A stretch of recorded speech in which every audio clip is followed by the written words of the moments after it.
जय Shri Krishna, Radhe Govind. Welcome back to Kanhamrit. तो आइए, आज है वराह द्वादशी। आप सभी को भगवान वराह के अवतरण दिवस की अनंत और अनंत बधाइयाँ। वराह देव श्री कृष्ण का वराह अवतार है। उन्होंने डूबते हुए ग्रह पृथ्वी को अपने दांतों से गर्भोदक महासागर से ऊपर उठाने के लिए ही वराह रूप धारण किया था। आइए अब हम आज इस वराह द्वादशी के पावन पर्व पर भगवान वाराह के अवतरण की कथा सुनते हैं। ये कथा श्रीमद् भागवत महापुराण में है, जहाँ पर मैत्रेय जी श्री विदुर जी को भगवान के इस लीला अवतार के बारे में वर्णित कर रहे हैं। चलिए अब कथा में प्रवेश करते हैं। एक समय की बात है, सूर्यास्त के समय मरीचि के पुत्र कश्यप भगवान विष्णु को यज्ञ की अग्नि में आहुति दे रहे थे। इस समय उनकी पत्नी दिति काम वासना से अत्यधिक पीड़ित होने के कारण उनके पास पहुंची। अपने हाव भाव से उन्हें धीरे धीरे आकर्षित करने का प्रयास किए बिना सुंदर दिति ने अपने पति से स्पष्ट रूप से विनती की, हे विद्वान, कामदेव मुझे अपने बाणों से उसी प्रकार कष्ट दे रहे हैं जैसे हाथी केले के वृक्ष को कष्ट देता है। मैं अपनी सहेलियों के समान पुत्र चाहती हूँ, इसलिए आप मुझ पर दया करें। मेरे पिता दक्ष ने अपनी प्रत्येक पुत्री से अलग अलग पूछा था कि हम किससे विवाह करना चाहते हैं। तब उन्होंने हमारे इरादे समझकर अपनी 13 पुत्रियों को आपको सौंप दिया था और तब से हम आपके प्रति भक्त हैं। हे कमल नेत्र, जब कोई संकट में पड़कर किसी महापुरुष के पास जाता है तो उसकी विनती कभी व्यर्थ नहीं होनी चाहिए। कायरता से ग्रसित कश्यप अपनी पत्नी को दृढ़ता पूर्वक मना कर सकते थे, किंतु चूंकि वे भी काम प्रधान थे, अतः उन्होंने दिति को शांत करने का बहुत प्रयत्न किया, जो काम प्रदूषण के कारण अत्यंत दीनहीन तथा बातूनी हो गई थी। कश्यप जी ने कहा, हे व्याकुल, मैं शीघ्र ही तुम्हारी इच्छा पूरी करूंगा।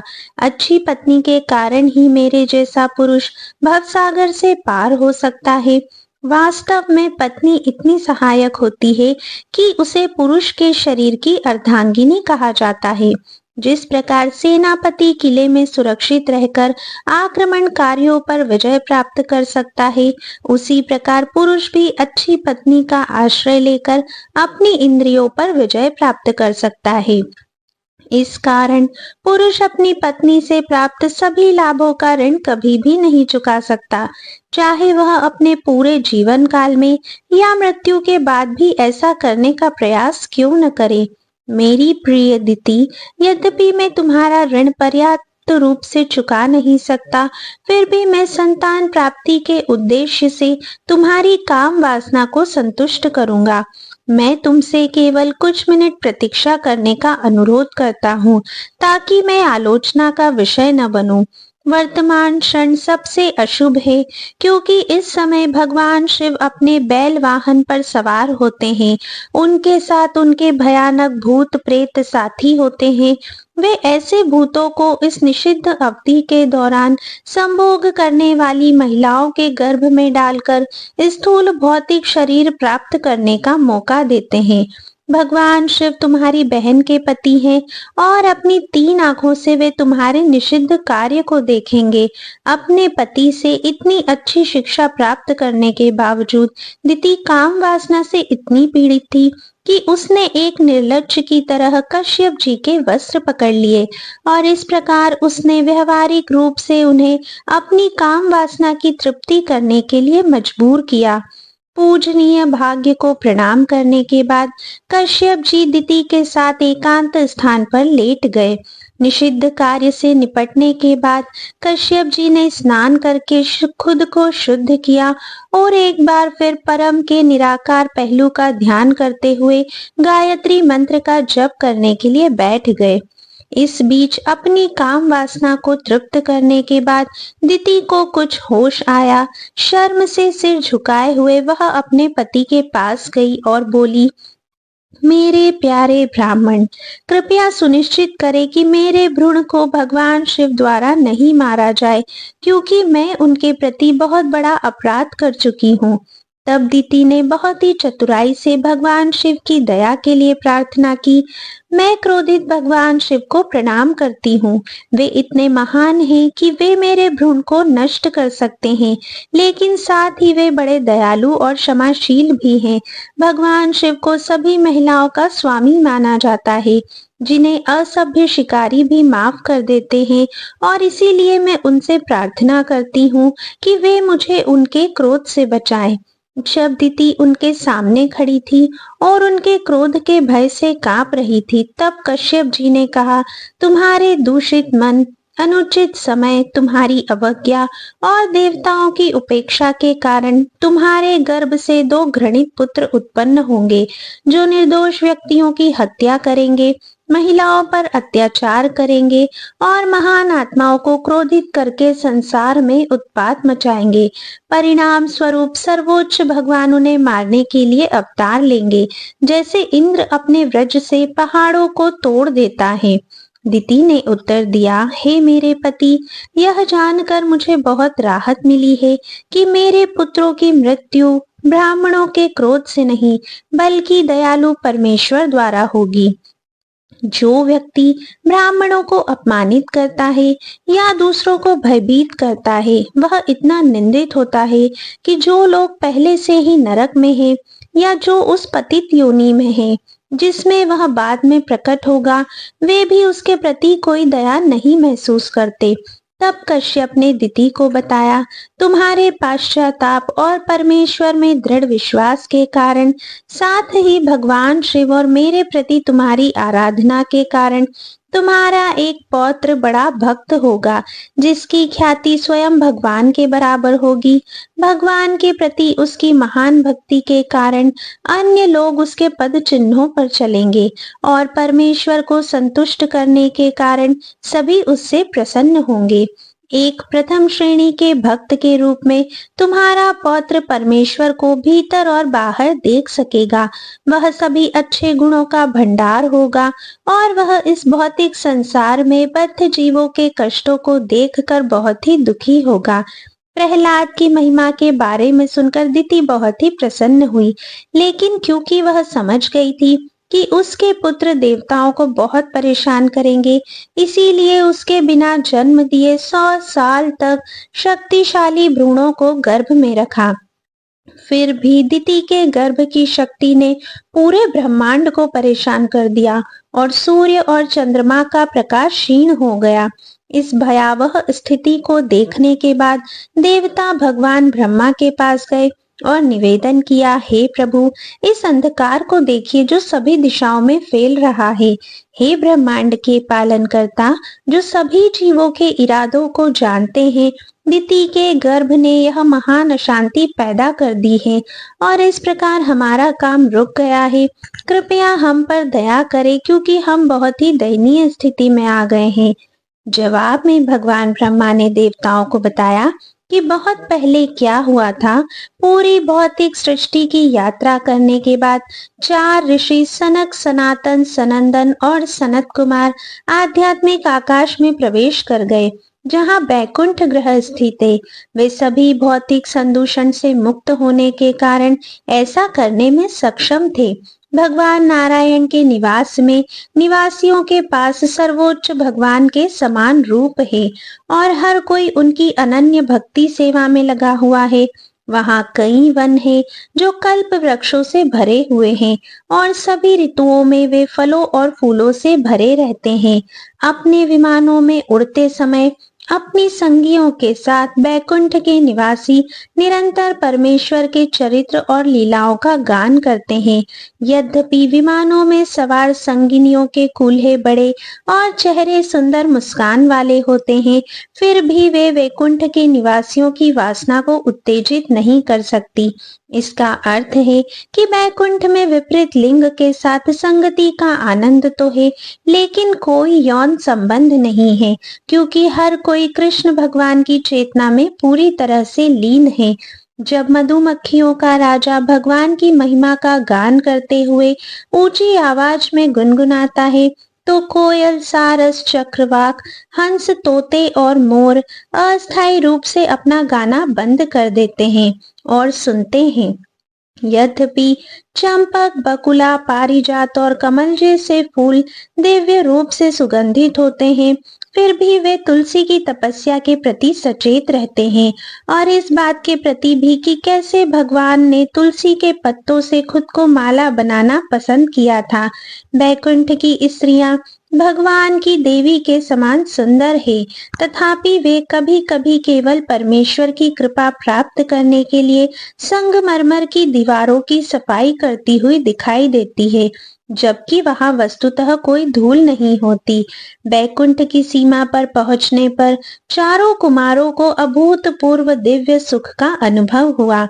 फिर 6 द्वारों को आसानी से पार करने के बाद ऋषियों ने 7वें द्वार पर 2 द्वारपालों को देखा, जिनकी शारीरिक बनावट एक जैसी थी और जो मजबूत गदाएं लिए हुए थे। वे 4 भुजाओं वाले और नीले रंग के थे और उनकी धनुषाकार भौहें, असंतुष्ट नथुने और लाल आंखों के कारण वे कुछ हद तक उत्तेजित दिखाई दे रहे थे। चारों कुमारों ने बिना किसी हमारा और उनका की अवधारणा करने के हर जगह के दरवाजे खोल दिए और इसीलिए वे मासूमियत से 7वें द्वार से गुजरने लगे। ऋषि, जिनके पास अपने शरीर को ढकने के लिए वातावरण के अलावा कुछ भी नहीं था, 5 साल के बच्चों की तरह ही दिख रहे थे। हालांकि वे ब्रह्मा के बाद सबसे पुराने प्राणी थे। भगवान को बिल्कुल अप्रिय स्वभाव होने के कारण दोनों द्वारपालों ने कुमारों के प्रवेश को अपने डंडों से बुरी तरह से रोक दिया। भगवान हमेशा महान ऋषियों की सेवा करने के लिए उत्सुक रहते हैं और इसीलिए कुमारों को बैकुंठ में प्रवेश करने से कभी नहीं रोका जाना चाहिए। बाल ऋषि भगवान के पूर्ण व्यक्तित्व को देखने के लिए बहुत उत्सुक थे और इसीलिए भगवान के 2 मुख्य द्वारपालों द्वारा रोके जाने पर वे तुरंत ही उत्तेजित हो गए। क्रोध से लाल आंखें करके कुमारों ने कहा, ये कौन लोग हैं जो भगवान की सेवा में लगे हुए हैं और फिर भी एक असंगत मानसिकता विकसित कर चुके हैं। वे निश्चित रूप से धोखेबाज होंगे और इसीलिए वे दूसरों को अपने जैसा ही मानते हैं। बैकुंठ में प्रवेश और अन्य निवासियों के बीच पूर्ण सामंजस्य है। ये दोनों व्यक्ति बैकुंठ के निवासियों की तरह कपड़े पहने हुए हैं, लेकिन यह वैराग्य का बीज कहाँ से आया? द्वैत को देखने के कारण वे दूषित हो गए हैं, इसलिए उन्हें भौतिक दुनिया में डाल दिया जाना चाहिए, जहाँ सभी को या तो दोस्त या दुश्मन माना जाता है। जब द्वारपालों को पता चला कि उन्हें ब्राह्मणों ने श्राप दिया है, तो वे तुरंत बहुत डर गए। कुमारों के चरणों में गिरकर उन्होंने विनती की, आपने हमें अपने जैसे महान आत्माओं की उपेक्षा करने के लिए दंडित करने का सही तरीका किया है। फिर भी हमारे पश्चाताप को ध्यान में रखते हुए हम प्रार्थना करते हैं कि आप कृपा करके यह सुनिश्चित करें कि भगवान के पूर्ण व्यक्तित्व को भूलने का भ्रम हमें नीचे गिरने पर भी अभिभूत न करे। उसी समय जब भगवान को इस घटना का पता चला, तो वे लक्ष्मी जी के साथ पैदल ही वहां आए।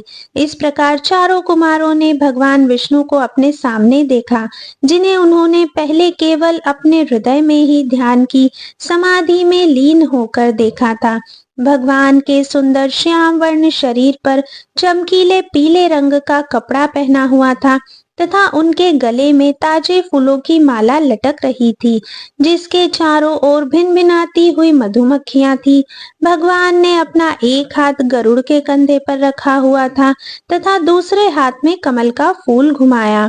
वास्तव में उनका सौंदर्य इतना उत्कृष्ट था कि उसने भाग्य की देवी के गर्व को परास्त कर दिया और इस प्रकार कुमारों ने उन्हें अतृप्त आंखों से देखा।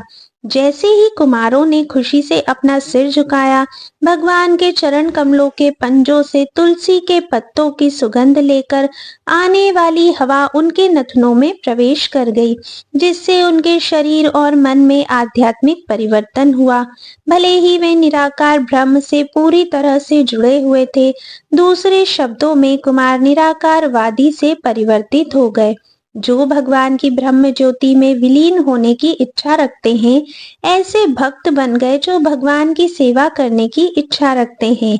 भगवान के दिव्य शरीर को देखने के बाद कुमार उनके सगुण स्वरूप पर निरंतर ध्यान की अवस्था में पहुंच गए। क्रोध शांत होने पर चारों ऋषियों ने प्रार्थना की, हे प्रभु, हमने आपके बारे में अपने पिता ब्रह्मा से जो कुछ सुना था वह अब आपके हमारे सामने प्रकट होने से पुष्ट हो गया है। अब हम समझ गए हैं कि सबसे श्रेष्ठ पारलौकिक वह है जो मोक्ष सहित किसी अन्य वरदान की परवाह किए बिना निरंतर आपकी लीलाओं के बारे में सुनने में लगे रहते हैं। हे प्रभु, जब तक हमारा हृदय और मन सदैव आपकी भक्ति में लगा रहता है, तब तक हमें किसी भी नारकीय स्थिति में जन्म लेने में कोई आपत्ति नहीं है। भगवान की उपस्थिति से कुमारों को यह एहसास हुआ कि अपराध होने के बावजूद द्वारपालों को श्राप देना उनके लिए उचित नहीं है। तब भगवान ने कहा, मेरे इन सेवकों जय और विजय ने मेरी इच्छा की अनदेखी करके आपके विरुद्ध बड़ा अपराध किया है। आपने मेरे सेवकों को जो दंड दिया है मैं उसका अनुमोदन करता हूँ। वास्तव में चूंकि ये द्वारपाल मेरे सेवक हैं, इसलिए मैं स्वयं को ही आपका अपमान करने वाला मानता हूँ और इस कारण से मैं आपसे क्षमा चाहता हूँ। सेवक द्वारा किया गया कोई भी गलत कार्य आम लोगों को स्वामी को ही दोषी ठहराते हैं, जैसे कि सफेद कोढ़ का एक दाग पूरी त्वचा को दूषित कर देता है। मेरे लिए ब्राह्मण सबसे अधिक पूजनीय है, इसलिए यदि उनका आचरण तुम्हारे प्रति शत्रुता पूर्ण निकला तो मैं अपनी भुजा काटने के लिए भी तैयार हूँ। चूंकि मैं अपने भक्तों का सेवक हूँ, इसीलिए मेरे चरण कमल इतने पवित्र हो गए हैं कि वे सभी पापों को तुरंत ही शुद्ध कर देते हैं। मैं यज्ञ में चढ़ाई गई आहुतियों का उतना आनंद नहीं लेता जितना कि मुझे समर्पित ब्राह्मणों के मुख में घी में पकाए गए व्यंजनों का आनंद लेता हूँ।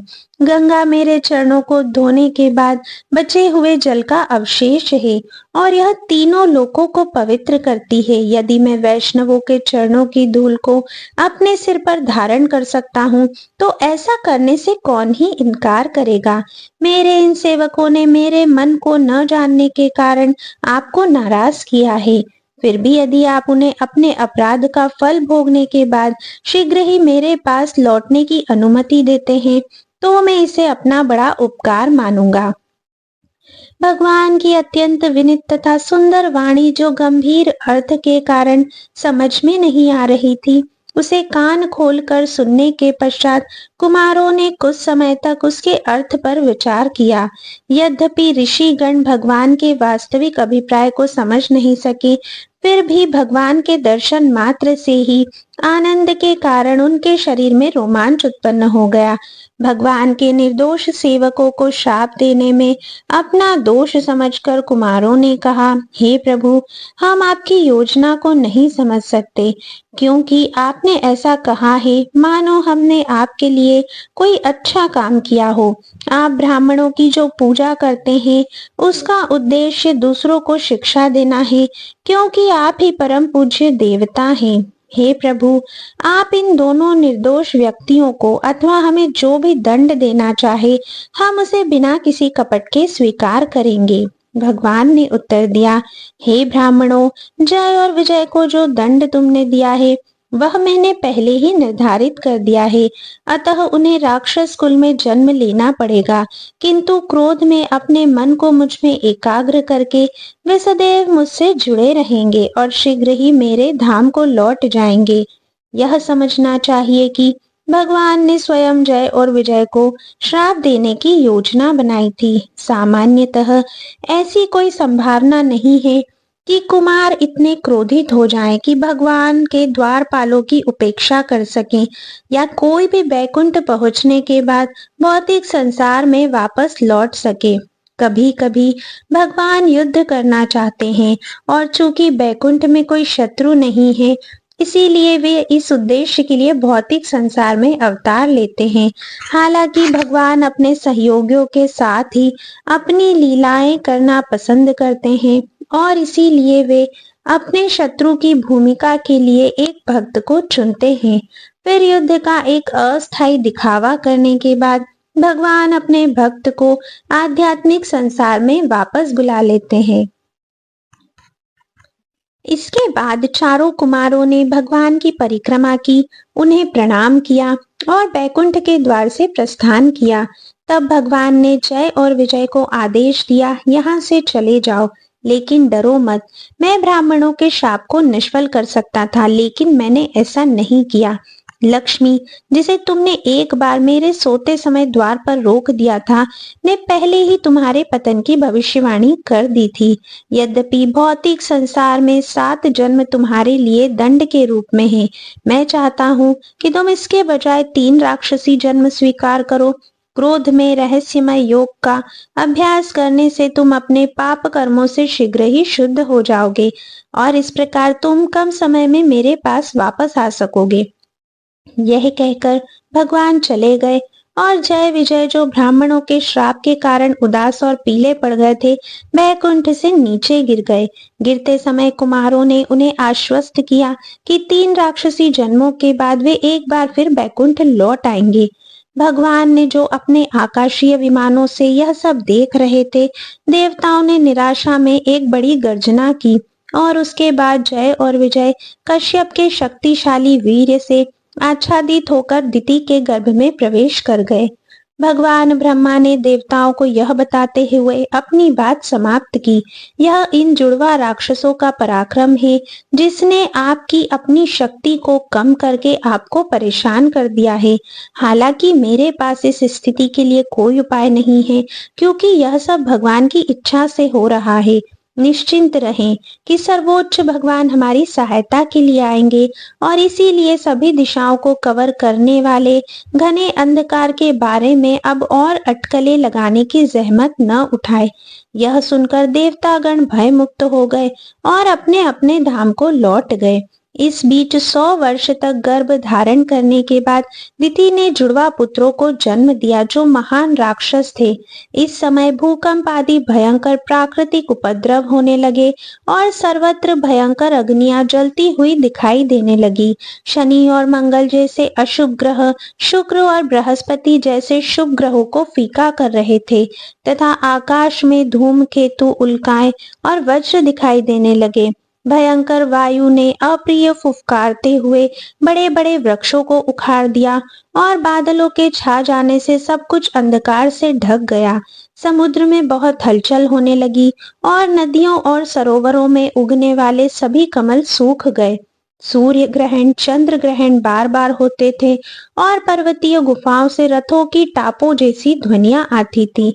सियार आग उगलते हुए अशुभ चिल्लाते थे और गधे झुंड बनाकर इधर उधर भागते थे, अपने कठोर खुरों से धरती पर प्रहार करते हुए जोर जोर से रेंकते हुए। गधों के रेंकने से भयभीत होकर पक्षी अपने घोंसलों से चीखते हुए उड़ जाते और गाय भय के कारण मलमूत्र त्याग कर देती थी। वास्तव में भयभीत गायों से दूध की जगह खून निकलता था और बादलों से पानी की जगह मवाद बरसता था। मंदिरों में देवताओं के आंसू बहते थे और हवा के झोंके न होने पर भी पेड़ गिर जाते थे। इन सभी अपशगुनों को देखकर चारों कुमारों को छोड़कर सभी लोग भयभीत हो गए। जय और विजय के पतन और उसके बाद राक्षसों के रूप में जन्म लेने के बारे में न जानते हुए सभी ने सोचा कि ब्रह्मांड का विनाश निकट है। कश्यप ने पहले जन्मे बच्चे का नाम हिरण्याक्ष रखा, जो पहले जया कहलाता था, और जो पहले गर्भ में आया, जो पहले विजया कहलाता था, उसका नाम हिरण्यकश्यप रखा। जन्म के तुरंत बाद राक्षसी जुड़वा बच्चों ने असामान्य शारीरिक विशेषताओं का प्रदर्शन किया और उनके स्टील जैसे शरीर इतने लंबे हो गए कि वे आकाश को छूते प्रतीत हुए। वास्तव में उन्होंने सभी दिशाओं में दृश्य को अवरुद्ध कर दिया और जब वे चलते थे तो हर कदम के साथ धरती हिलती थी। घोर तपस्या करने के बाद हिरण्यकश्यप को भगवान ब्रह्मा से वरदान प्राप्त हुआ, जिसके परिणाम स्वरूप वह मृत्यु से नहीं डरता था और बहुत अभिमानी हो गया था। सबसे शक्तिशाली होने के कारण हिरण्यकश्यप तीनों लोकों को अपने अधीन करने में सक्षम था उसके भाई हिरण्याक्ष को भी ब्रह्मा से अमरता का वरदान प्राप्त था, इसलिए वह भी उतना ही शक्तिशाली और अभिमानी हो गया। अपने बड़े भाई को संतुष्ट करने के लिए हिरण्याक्ष अपनी गदा लेकर युद्ध भावना से पूरे ब्रह्मांड में भ्रमण करने लगा। ब्रह्मा के वरदान के कारण उसे कोई मार नहीं सकता था, इसीलिए हिरण्याक्ष को देखकर देवता भी डरकर छिप गए, जैसे गरुड़ के भय से सांप छिप जाते हैं। जब हिरण्याक्ष ने इंद्रलोक को खाली देखा तो वह जोर जोर से दहाड़ने लगा, यह समझकर कि देवताओं ने बिना युद्ध किए ही हार मान ली। स्वर्ग से लौटने के बाद हिरण्याक्ष ने खेल खेल में समुद्र में गोता लगाया और उसे देखकर सभी बड़े जलचर जीव भी घबरा गए और भाग गए। अंत में कई वर्षों तक समुद्र में घूमने के बाद हिरण्याक्ष वरुण की राजधानी विभावरी पहुंचा।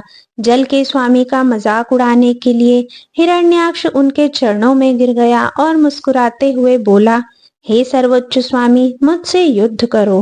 हिरण्याक्ष के अहंकार को देखकर वरुण क्रोधित हो गए, फिर भी उन्होंने बुद्धि के बल पर अपने क्रोध को नियंत्रित किया और कहा, हे प्रिय, मैंने युद्ध करना छोड़ दिया है क्योंकि मैं बहुत बूढ़ा हो गया हूँ। तुम युद्ध में इतने कुशल हो कि मुझे सबसे प्राचीन व्यक्ति भगवान विष्णु के अलावा कोई और नहीं दिख रहा जो तुम्हें संतुष्ट कर सके।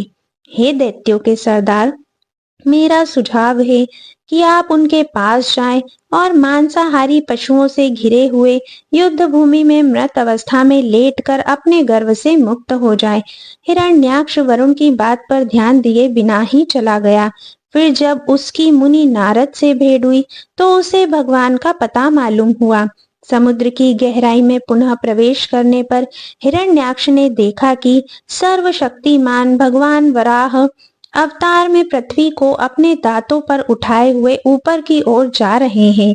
भगवान को देखकर दैत्य ने हंसते हुए कहा, एक उभयचर पशु, हे वराह रूपधारी देवताओं, पृथ्वी हमारी है, हम निचले क्षेत्रों के निवासी हैं, इसीलिए मैं तुम्हें इसे अपने सामने से दूर ले जाने की अनुमति नहीं दे सकता। दुष्ट, आज मैं तुम्हें मारकर अपने स्वजनों को जीवित करूंगा।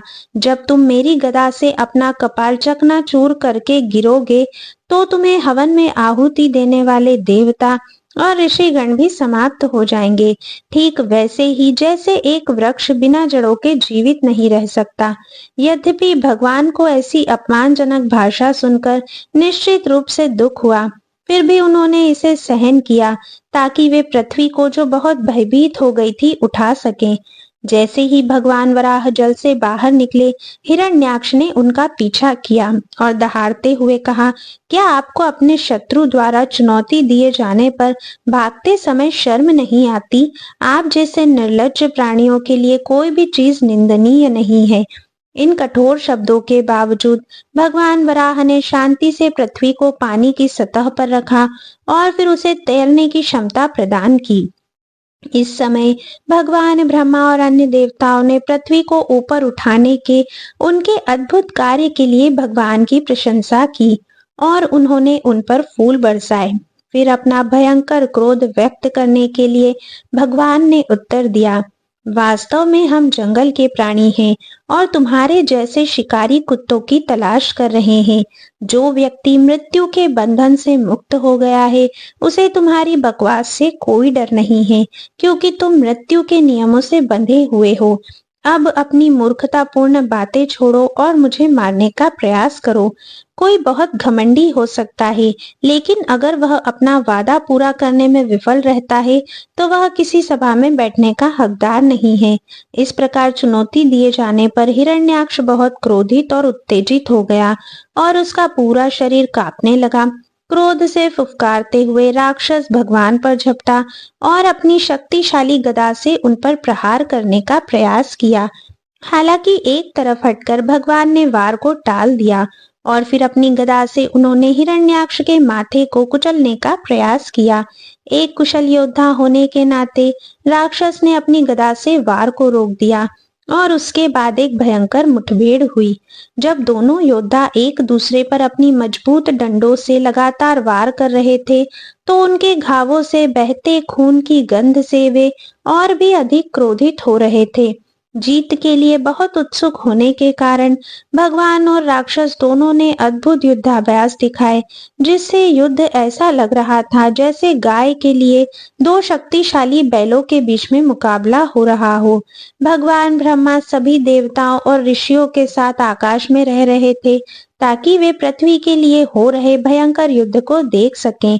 कुछ चिंतित होकर उन्होंने भगवान वाराह से कहा, हे प्रभु, हिरण्याक्ष ने हमेशा देवताओं, ब्राह्मणों, गायों और अन्य निर्दोष प्राणियों पर अत्याचार किया है। अब आपको इस सर्प रूपी राक्षस के साथ खेलने की कोई आवश्यकता नहीं है, क्योंकि वह रहस्यमय शक्तियों का उपयोग करने में बहुत कुशल है और वह बहुत ही अभिमानी और दुष्ट है। हे प्रभु, कृपया उसे गोधूली बेला आने से पहले मार दें और इस प्रकार उसकी शक्ति बढ़ा दें। अभिजीत नामक शुभ काल दोपहर से शुरू हुआ और लगभग बीत चुका है, इसीलिए कृपया अपने दुर्जेय शत्रु का शीघ्र ही सफाया करें और इस प्रकार विश्व में शांति स्थापित करें। जवाब में भगवान ने मन ही मन हंसते हुए कहा और साथ ही उन्होंने ब्रह्मा की प्रार्थना को प्रेम भरी दृष्टि से स्वीकार किया। फिर जब हिरण्याक्ष निर्भय होकर पास खड़ा था, भगवान वराह ने अचानक उस पर आक्रमण किया और अपनी गदा उसकी ठोड़ी पर तान दी। हिरण्याक्ष ने अपनी गदा से प्रहार को रोक लिया तथा परिणाम स्वरूप भगवान की गदा उनके हाथ से फिसल गई। वह प्रज्वलित गदा गिरते समय चारों ओर घूमती हुई बहुत ही शानदार लग रही थी और वहां खड़े देवताओं और ऋषियों में भय की एक बड़ी चीख उठी। फिर भी यद्यपि उनके पास अपने निहत्थे शत्रु पर प्रहार करने का एक उत्कृष्ट अवसर था, फिर भी हिरण्याक्ष ने ऐसा करने से परहेज करके एकल युद्ध के शिष्टाचार का सम्मान किया।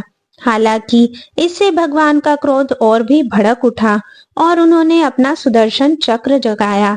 जब यह युद्ध चक्र भगवान के हाथ में घूम रहा था, जबकि वे अपने शत्रु के बहुत निकट थे, तो देवताओं और ऋषियों ने कहा, विजय आपकी हो, उसे तुरंत मार डालो, अब और राक्षस के साथ मत खेलो। अपने सामने भगवान वाराह को हाथ में सुदर्शन चक्र लिए देखकर हिरण्याक्ष क्रोध से अपने होठ काटने लगा और सर्प की तरह फुफकारने लगा। तभी भयानक दांतों वाला वह महान राक्षस अचानक अपनी गदा उठाते हुए हवा में उछला और ऐसा करते हुए चिल्लाया, तुम मारे गए।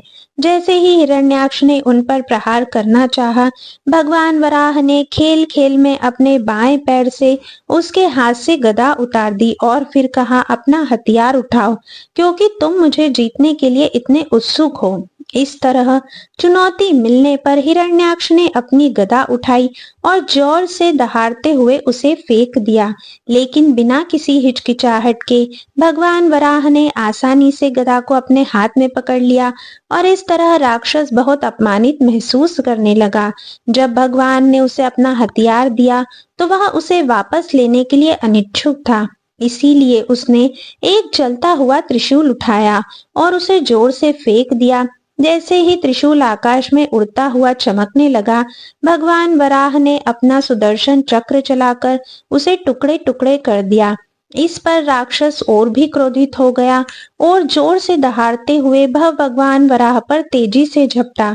अपनी कठोर मुट्ठी से भगवान की छाती पर वार करने के बाद हिरण्याक्ष तुरंत गायब हो गया।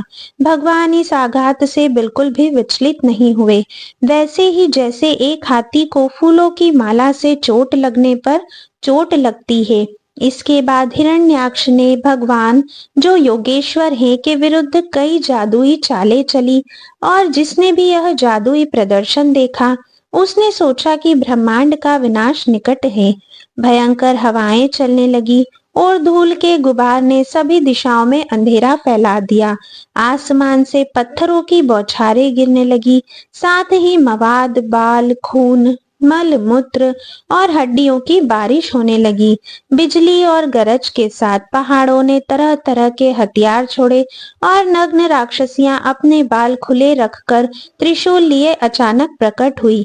यक्षों और राक्षसों के झुंड पैदल या घोड़ों, हाथियों और रथ पर सवार होकर क्रूर और बर्बर नारे लगाते हुए सुनाई दिए।